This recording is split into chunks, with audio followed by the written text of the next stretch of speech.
We're about 20 meters away from the crash site. I'm going to show you that crash site now. What you see are a row of buildings charred completely, if you can see that on camera.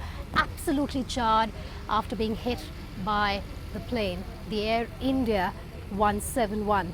Now, what I'm going to show you to the right are some charred trees. They've been moved away.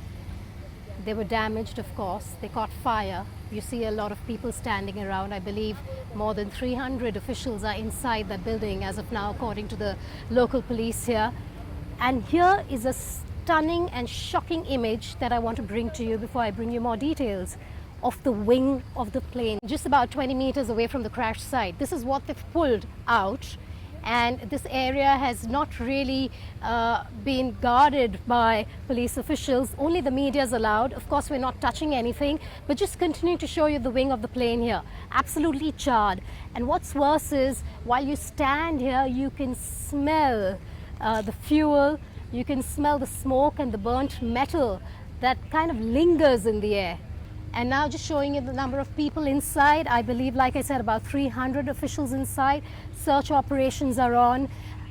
There are remains of the bodies that they're still searching for. A lot of the remains have been found. But one of the biggest challenges for the next few days will be DNA testing to ascertain whether they can give those remains to the family members who are waiting outside the hospital. It's a grieving moment for so many families. We're talking about 241 passengers. We know of one lone survivor till now, and that itself is a miracle, really. We know of this man, a British national, who walked away from the crash site, and I think that amazed everyone around, not only in India, but across the world, that one man walked away from the crash site. He's in hospital right now, and it's just stunning, really, to even talk about it. But coming back to this place now, we're about not even a kilometer away from the airport. Very soon you might just hear planes going above us. And just a small anecdote that I want to share with you, we could see nervous faces at the airport as well. I took a flight into Ahmedabad just about an hour and a half back, and even on that flight, when it was turbulent, and it really was, you could hear people shrieking, you could hear them really being nervous and worried for their lives.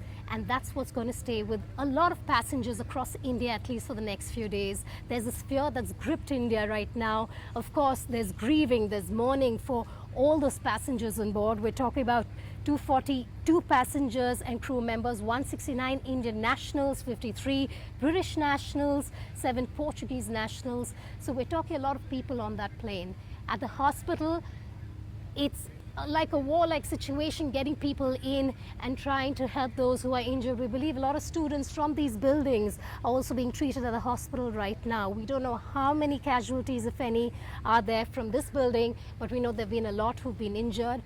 But this is the tragedy site. This is the crash site we're bringing to you. The tail of the plane to the right, you can't see it right now because it's dead of night, but we'll keep bringing you more updates from the ground.